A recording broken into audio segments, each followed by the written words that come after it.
Di mana Abul Hasan Al-Asy'ari dalam hidupnya melewati 3 fase. Fase yang pertama di atas akidah Mu'tazilah, karena ayah angkat beliau itu seorang yang bernama Al-Jubba'i.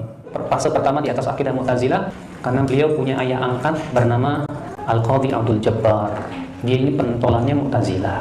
Seorang yang bernama Al-Jubba'i, Al-Qadhi Abdul Jabbar. Fase yang ketiga, beliau rujuk dan kembali kepada madhab salaf. Yang kedua, nggak ada informasi Imam Asy'ari hidup dalam 3 fase. Imam Asy'ari ini ulama besar, ya, ulama besar. Ulama besar itu apapun yang terjadi pada beliau pasti dicatat, menjadi perhatian. Ulama besar itu jangankan yang bersifat ilmiah ya. Ilmiah itu artinya pendapatnya. Kalau punya pendapat mestinya akan ditulis, difatwakan. Yang bersifat privasi kadang banyak tahu. Nggak mungkin Imam Asy'ari hidup dalam 3 fase, murid-muridnya nggak tahu. Itu apa-apaan namanya itu. Itu isu-isu namanya. Ya Wahabi suka seperti itu. Dan sekarang ini yang dibikinkan 3 fase bukan cuma Imam Asy'ari. Imam Syafi'i dibuatkan juga. Ada orang Wahabi menulis buku di Jawa ya, judulnya Manhaj Salafi Imam Syafi'i. Dalam bukunya digambarkan Imam Syafi'i persis dengan Wahabi. Padahal nggak ada, sumbernya nggak ada. Kalau mengambil dari kitab Syafi'i ya, itu dipotong-potong. Di mana Abul Hasan Al-Asy'ari dalam hidupnya melewati 3 fase. Fase yang pertama di atas akidah Mu'tazilah, karena ayah angkat beliau itu seorang yang bernama Al-Jubba'i, pentolannya Mu'tazilah. Fase yang kedua kemudian beliau masuk ke dalam akidah Kullabiyah, yang kemudian menjadi akidah beliau, ya, yang kemudian dinisbatkan kepada beliau. Fase yang ketiga, beliau rujuk dan kembali kepada madhab salaf. Kemudian Pak, yang tersebar sampai detik ini akidah beliau fase yang keberapa?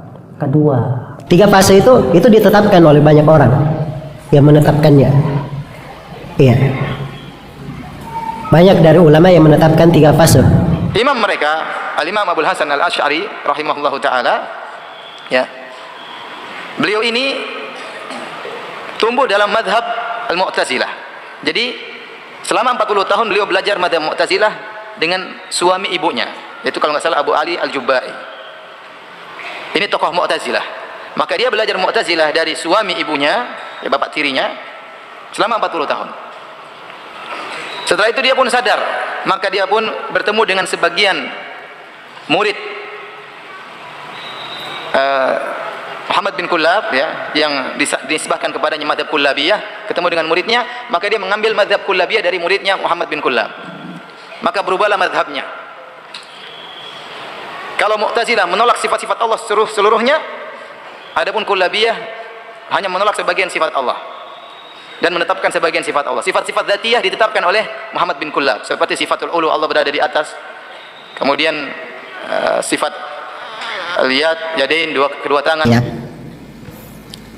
Perjalanan pemikiran Imam Asy'ari. Kalau menurut kita Ahlus Sunnah wal Jamaah hanya 2 fase. Pertama, ketika Mu'tazilah sampai usia 40 tahun. Mengapa Imam Asy'ari ikut Mu'tazilah? Ketika berusia 10 tahun, ayahnya meninggal dunia. Lalu ibunya menikah dengan ulama Mu'tazilah. Karenanya beliau besar dididik oleh ulama Mu'tazilah. Setelah usia 40 tahun keluar dari Mu'tazilah menjadi imam Ahlus Sunnah wal Jamaah. Pendekatan yang digunakan oleh beliau kadang takwil, kadang tafwid. Sama-sama ada. Ini menurut Ahlus Sunnah wal Jamaah. Kalau menurut Wahabi 3 fase. Pertama Wahabi, pertama Mu'tazilah. Yang kedua, keluar dari Mu'tazilah dan ikut Jahmiyah seperti Asy'ariyah sekarang. Kita oleh Wahabi dibilang Jahmiyah. Yang ketiga, keluar dari ini Jahmiyah ini yang mengikuti Ibnu Kullab, Abul Abbas Al-Qalanisi. Kan sebelum Imam Asy'ari, cara berpikir seperti Imam Asy'ari itu sudah ada pada Ibnu Kullab, Abul Abbas Al-Qalanisi dan lain-lain.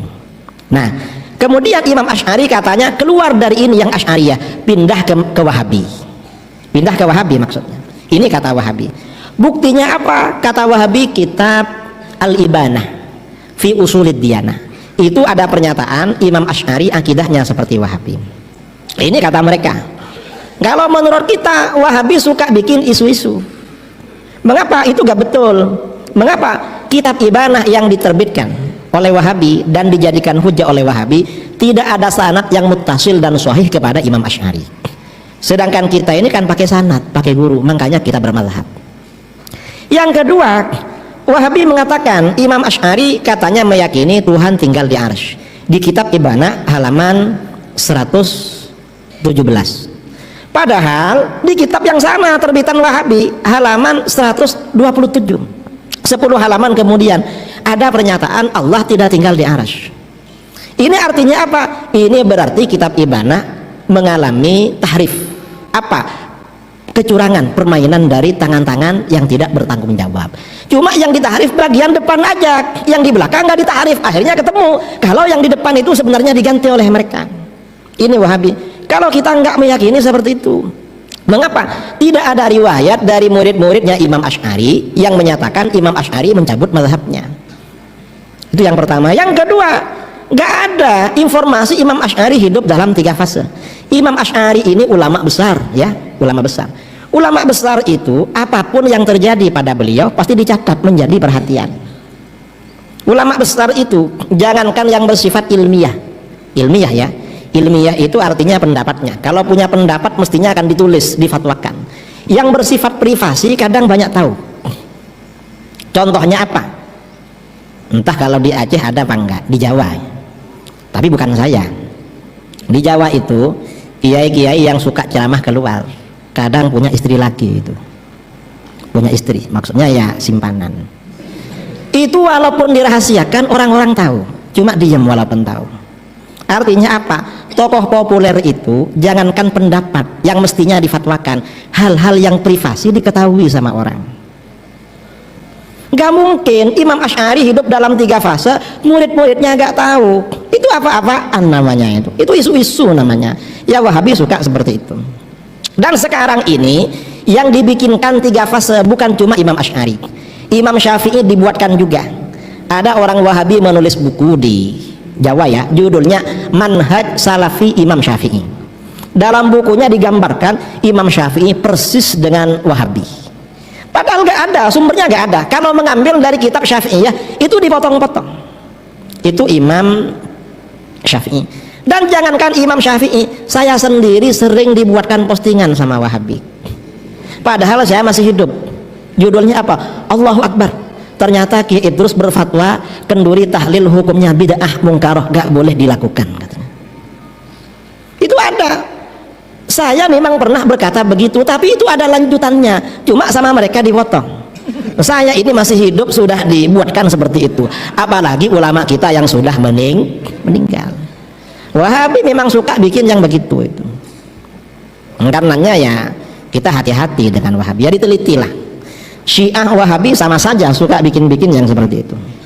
Pokoknya orang-orang di luar Ahlus Sunnah suka bikin-bikin informasi palsu.